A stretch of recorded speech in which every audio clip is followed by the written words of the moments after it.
Welcome back to the Thermo Diet Podcast. I'm your host, Jayton Miller, and today I have on the podcast functional nutritional therapy practitioner, Travis Harris. Travis, I found originally on Instagram, and he has a great Instagram page. He has a really cool website. He does one-on-one coaching, so if you're interested, make sure to give him a look.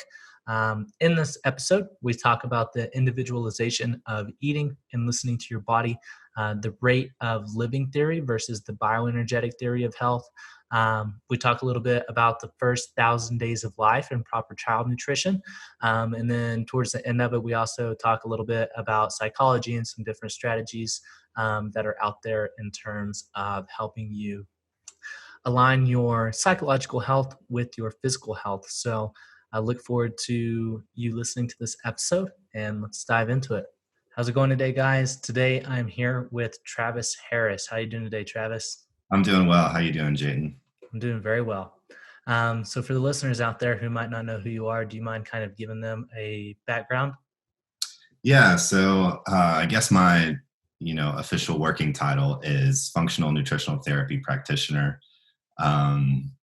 I got certified through the Nutritional Therapy Association, and kind of went a little my own direction through discovering the work of repeat and bioenergetics. And I work with clients one-on-one, and we work on restoring the flow of energy through the body. And that looks different for everyone. So. Awesome. How long have you been doing that? I've been working one-on-one with clients for about a year now. Sweet. Mm-hmm. And you said that you've been kind of in the realm of bioenergetics for almost a decade now? Not bioenergetics, working on my health for about that long. I don't know. I've probably been into repeat stuff for about 3 years now. Okay. Awesome. So what part of it do you enjoy the most, I would say? Oh man. There's so much variation, and it's kind of a combination of a lot of things I'm interested in. So I like how the understanding of metabolism and bioenergetics, how that kind of plays out as like a fundamental kind of layer of reality, like, the whole interplay of structure and function. It's just a fun, thought experiment.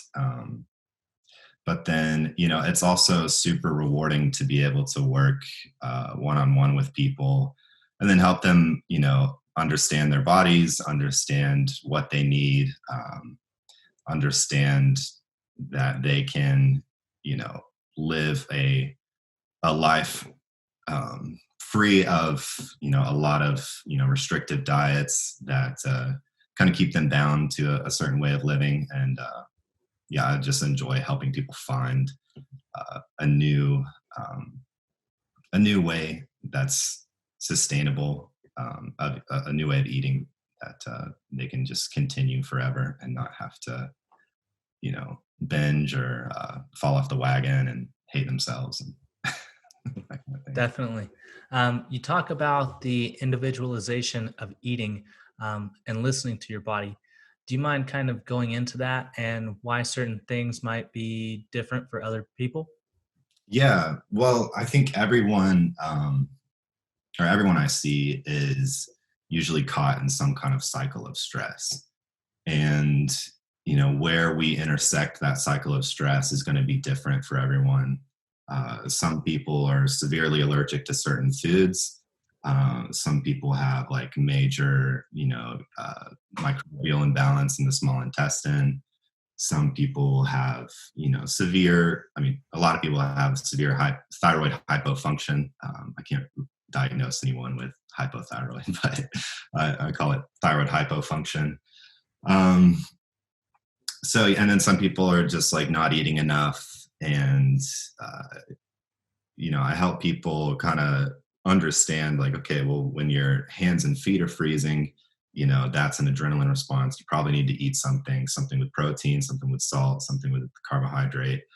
And, because everyone's coming at it from a a different set point, I can usually help people find foods that are safe, and probably because I know what it's like to not have any safe foods, and kind of dug myself out of that hole um, on my own. So I know, like, okay, like, marshmallows, gummies, that may be the only thing you can eat for a little bit, um, with gelatin and the anti-inflammatory protein glycine within the gelatin, and simple carbohydrate, whether that's sugar, whether that's honey, whether it's juice, to help restore metabolism. So, Awesome. What are some of the highest leverage factors that you see pretty consistently whenever you're working with people? biggest levers, I mean, sleep is obviously huge, but then once you kind of go down into looking at sleep, you got to figure out, like, okay, why is this person not sleeping? Is it because there's like some kind of mineral imbalance, or is it because um, they're just not eating enough calories throughout the day, or do they need a bedtime snack, or do they have a bunch of other stressors in their life that are contributing to them not being able to calm down and get into a parasympathetic state? So yeah, sleep is huge. Um, a lot of people are eating foods that are hurting them. Um, so like I was like very much like gluten intolerant, but didn't want to be one of those gluten-free people. So I was like continuing to, I used to work in a wood shop, and they had like free bagels and beer at the end of the day. So I was every day eating like, 2 or 3 bagels, having 2 or 3 beers after work, and then always in pain, and then just pounding Advil. Um, so I see a lot of people that are just like kind of stuck in that, they're like, oh, I don't know what to eat. Everything hurts me. Uh, so yeah, so sleep, uh, eating foods that really like support you and not tear you down.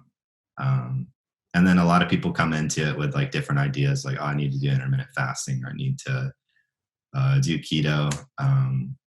So yeah, just understanding, like, it helps to have a balance of macronutrients. Like you actually need all 3 of them. Um, so yeah, I think those would probably be like the top 3 levers. Nice. Um, so one of the things you talk about is like the rate of living theory versus the bioenergetic theory. Mhm. Can you kind of go into what those two are and how they're differentiated? Yeah, well, it's kind of funny. I guess the rate of living theory was kind of popularized by a guy named Raymond Pearl. Um, and then the bioenergetic theory is kind of popularized by a guy named Raymond Peat. Um, so the rate of living theory is kind of what a lot of uh, people in the fitness world, or the biohacking world, or most diets, and even probably the allopathic medical system, is kind of based on, like, you only have a certain amount of heartbeats. So a lower heart rate is good. You need to be like look at athletes, they have a heart rate that's 40 beats per minute. Um, and then they kind of have this idea that the that will lead to a colder body, and they think, okay, well, that's fine, like 96, maybe we should make 96 degrees Fahrenheit the new like average body temperature. Maybe the less calories we eat, the longer we'll live, because there's all these studies that are like, um, caloric restriction leads to longevity. And then you probably know this as well, but for the listeners, any study that shows like methionine restriction, or even caloric restriction, as like increasing health or longevity, all of that, if you just add in glycine from like gelatin and bone broth and collagen, those kinds of products, you'll see the same effects that you were seeing from like muscle meat restriction or caloric restriction. So that's kind of the the rate of living theory. You only have a certain amount of heartbeats. You need to be in a cold body. You gotta, preserve. And then the bioenergetic theory is in a lot of ways the opposite of that. So it's, we're focusing on a high rate of metabolism, and we're focusing on, a heartbeat between like 70 and 90, and a warm body that's like flowing. So the, I guess like the technical definition of bioenergetics would be kind of the study of the transformation of energy in living organisms, and then how that energy changes. And so focusing on higher body temps, higher metabolism, and what that will do in the body. Like you can rest your gut all day long by fasting or eating a low residue diet. But without the flow of energy to the cells in your gut, you're not going to heal your gut. And that's what I had to realize the hard way. Was that, I could eat all the, raw meat and oysters and, easily digestible animal foods, and, without carbohydrates, and, raising that metabolic rate, there wasn't a whole lot of healing happening.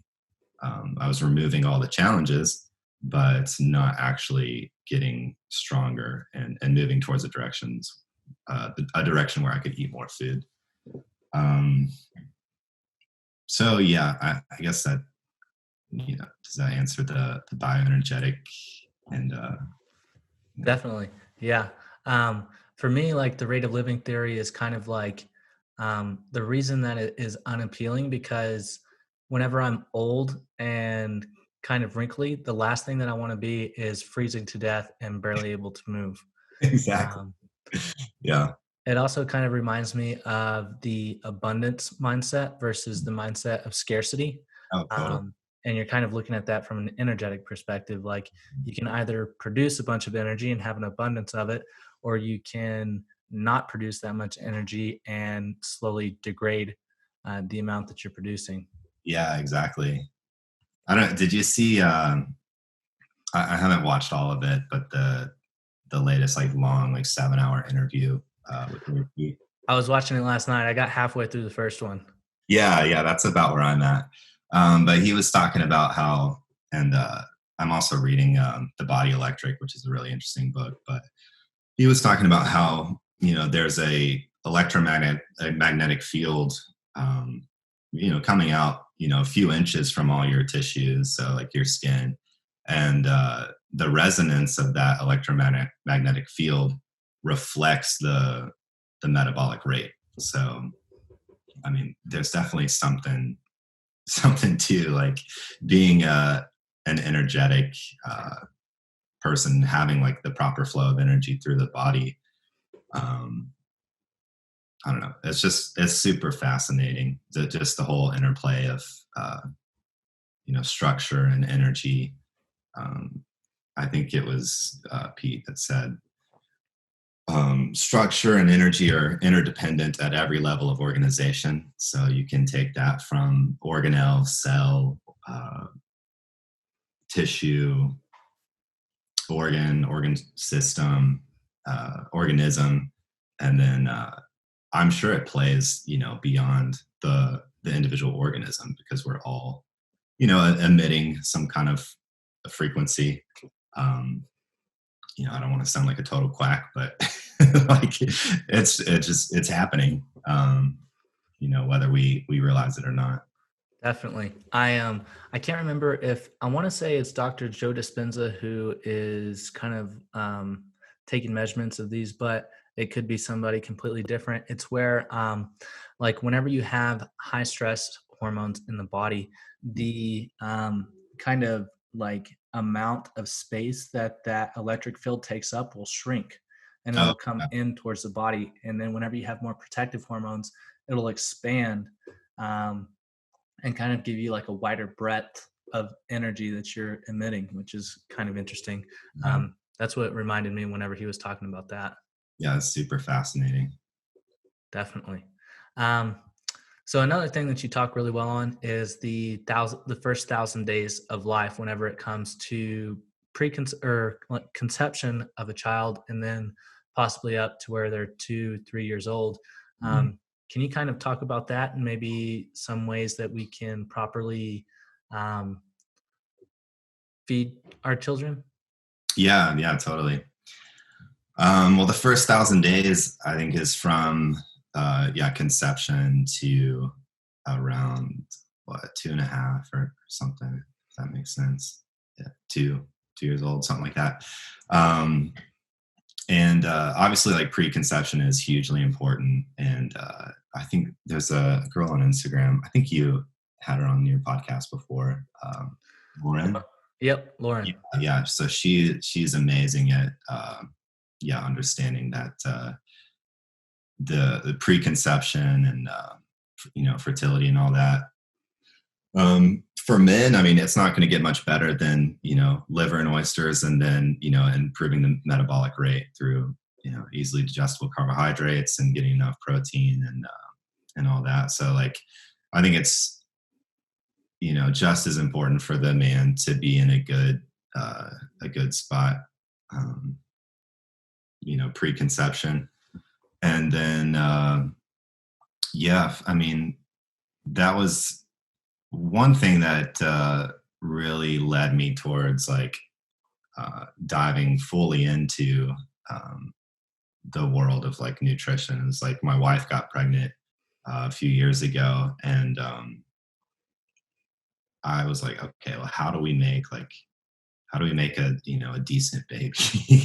I wanted to make a super baby, but I was like, okay, how do we just make a kid that's just like not sick all the time? Because I'm looking around and seeing all these kids that are just so sick, and yeah, so I think it's like critically important to understand that like a baby is made of like the nutrients that the mom has, and so like you have to make sure that the mom is getting everything she needs, and keeping the flow of energy through the placenta, and yeah, really, I mean, what it's like 10% of the minerals that the baby takes from the mom, and then the last trimester, there's like a massive transfer of nutrients and energy from the mom to the baby, and so yeah, critically important to have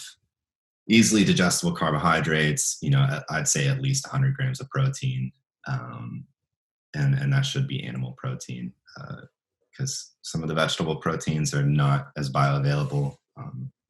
You're not going to get what you need from like almond flour and pea protein. Yeah, and then nutrient dense foods like liver and oysters, I think are great for that time. I like raw milk. I don't think it's like necessary for it to be raw for everyone, but I'm a big fan of it. And then yeah, so you have the baby, and then ideally the mom has been supported enough to where she can breastfeed for at least a year or so, and like obviously no shame on anyone that can't uh, do that, but like ideally that's where you'd be supported enough to do that, even at breastfeeding out through 2 years and beyond, I think is good. And then obviously like when you start to introduce solid foods to your kid, I think the Weston A. Price Foundation has some decent stuff. Like I don't recommend cod liver oil or anything like that, but I think eggs, like runny egg yolks, are usually great.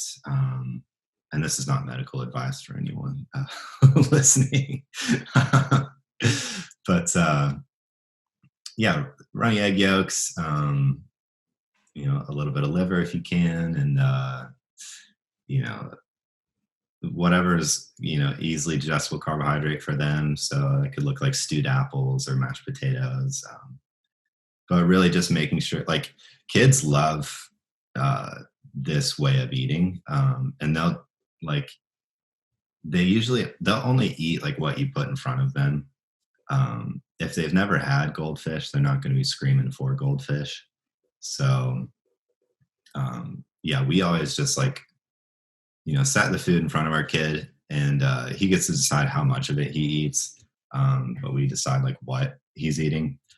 Um, but yeah, I mean, yeah, those first 1,000 days, that kind of sets the tone for kind of the rest of your life. I mean, I think you have like a few different times throughout your life where like pre-puberty is also kind of important, because that's when some real like epigenetic switches are being turned on or off. But yeah, that in that first 1,000 days, you're kind of flipping different epigenetic switches for your kid, and you want like the best expression of the genes for your kid to set them up for a life of health and function.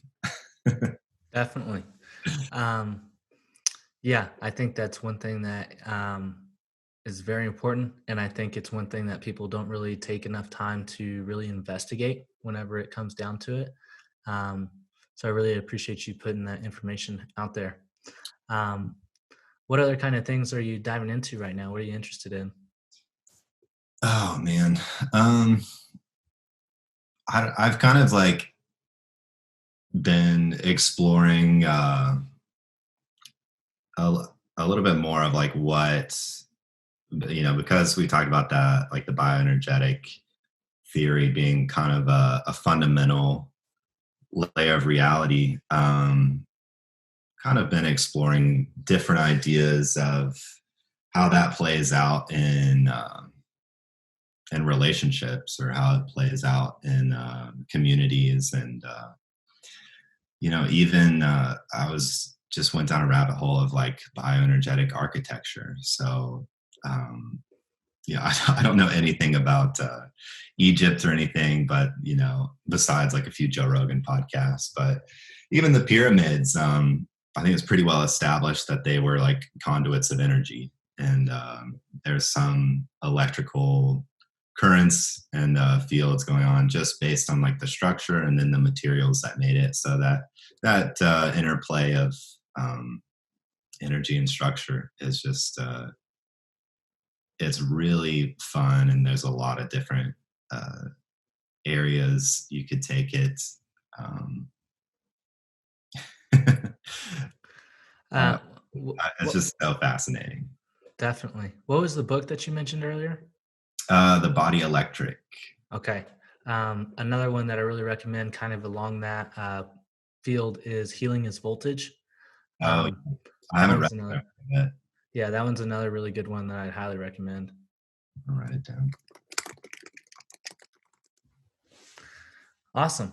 But that's why, I mean, so if we want to go down that route, that's why stuff like acupuncture is, people find a lot of benefit in that. People find a lot of benefit in all kinds of different healing modalities, because at the end of the day, it is a matter of improving the flow of energy through the body. So I focus on doing that nutritionally. I think that's pretty good foundation. But for some people, it's going to be releasing trauma. It's going to be doing. Well, I think you had. I didn't watch that episode, but you had Lauren and Teresa on there, and Meg Langston. But Teresa does a lot of good stuff with the EFT, like the tapping thing. I think whatever strategies you can implement to get into a parasympathetic state, going to improve that flow of energy through the body. But yeah, it's just cool that there is so many different ways that people have found to really like heal and feel good. Definitely. The more that I tend to look into the somatic experience of the body and the health of the body, the more that I tend to hold weight to psychology and just the well-being of the mental state of the individual. One thing that I find really interesting is like suppression and repression of certain experiences. So whenever something is suppressed, it's at the conscious level. So you can actively suppress it. Whenever something is repressed, it's subconsciously like buried. Yeah. So you're not aware of it. That's kind of where my interest is right now, is like, how do we uncover those states that are stressing us out without us even knowing about it? Yeah. Um, and then how can we overcome that as quickly as possible? Hmm. Yeah, that's great. I mean, I know there's a lot of there's a lot of different strategies people use, and they're kind of called like different things in different communities. So like I know some people are really into like NLP, um, and then there's different Christian communities that do something kind of similar to where you kind of like go back and you kind of get in like a really like relaxed state, um, and kind of view some like traumatic memories and kind of like reframe them, or like see yourself like kind of moving through that. Or let's say you have like basically like a movie like playing on repeat in your subconscious, and it's some like traumatic uh, memory. And trauma can be anything super serious, like our bodies and our minds will kind of like place different emphasis on different things, based on it, like who we are. So for trauma for one person could be baby games for another person, but but you could have you go back and you look at some of those memories and kind of reframe them, and see oh, like actually like that wasn't I had support then, that wasn't that bad. Definitely. Um, do you have any tips for like where someone would start with that? Oh man. um I mean, I think like I'm not like a master like at like meditating or anything like that, but like taking some time to ask yourself those questions of like, okay, where you know what is something that always like brings itself to like out of nowhere, and like what are my triggers, like what causes me like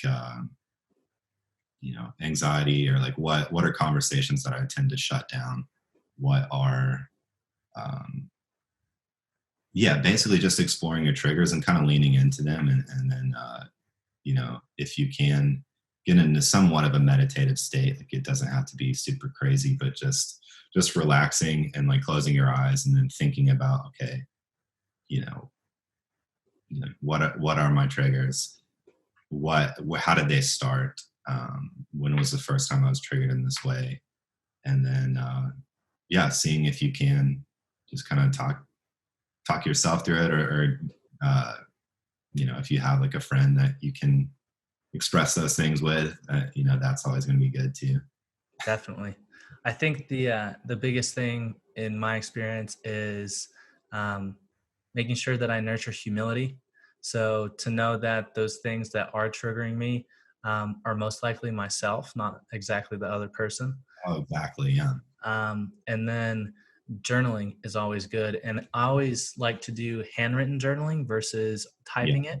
I think the interaction with matter makes it a very novel experience. Mhm. And um, sometimes it will be half a page, sometimes it'll be 3, 4, 5 pages. And depending on the state that you're in, I mean, it could come very quickly or it could just take a minute, but something will come out. Um, so that's been very beneficial in my experience. Yeah. Yeah, for sure. Sweet. So where can people find your work and stuff that you're doing right now?